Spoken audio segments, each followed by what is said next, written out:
Okay, so let's talk about energy today and how we make energy.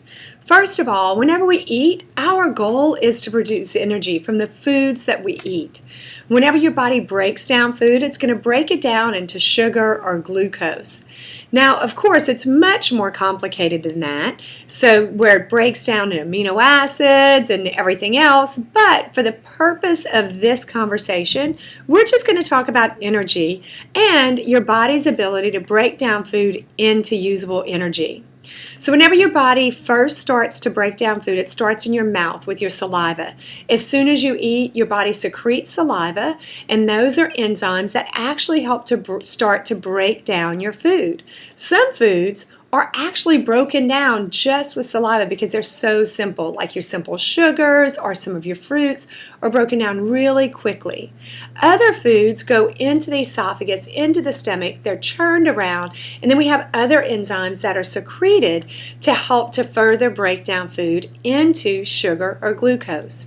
Now, once your food is broken down into sugar or glucose, it goes into your bloodstream to be used as energy. Whenever it goes into the bloodstream, your brain tells your pancreas, hey, we have high blood sugar levels. You need to get that out.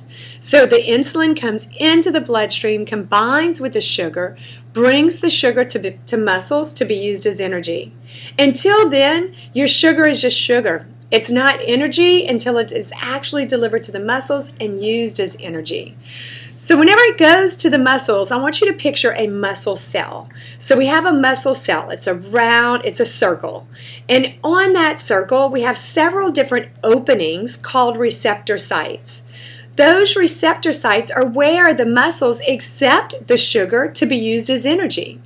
So in a regular, normal metabolism, what happens is the insulin and sugar go into the muscles, and the muscles are wide open and say, here you go, come in and let's create energy together. And then your energy level is up, your blood sugar levels are stable, and everybody is happy, right? Well, but through the years, we kind of screw all that up. And the way that we screw that up and the way that we see it being screwed up is whenever we have those muscle cells, they have all of these receptor sites, but they may have 10 and you may have 5 that are open.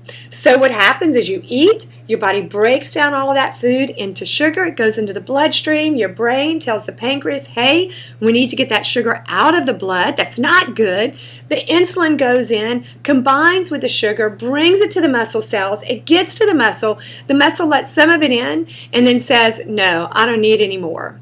And so what happens is that all of that sugar and insulin go back into the bloodstream, your blood sugar level goes up, your energy level is down, and then that sugar is eventually stored in your abdominal area so that where it's going to be the easiest for it to access for future use.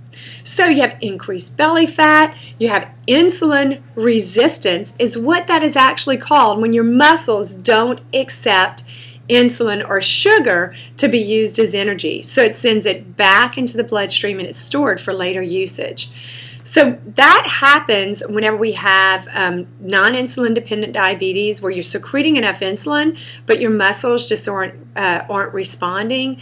It also is something that you can actually trigger by poor health habits, which kind of stinks.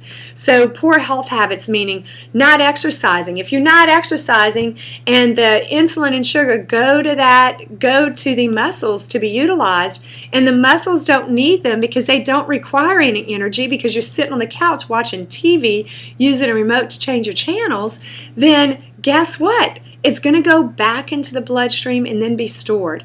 And then that's going to create an environment that's going to lead to insulin resistance. True insulin resistance, like I said, is actually non-insulin dependent diabetes. So being sedentary is one way. Also, eating as though you're a car. So eating a large amount of food at one time, breaking down a large amount of food at one time, going into the bloodstream and not being able to be used at that time. All of that sugar, your insulin comes out, binds to it, goes into the muscles, and eventually the muscles are like, hey, we got enough. And so it sends it back, and that helps to create an environment of insulin resistance as well.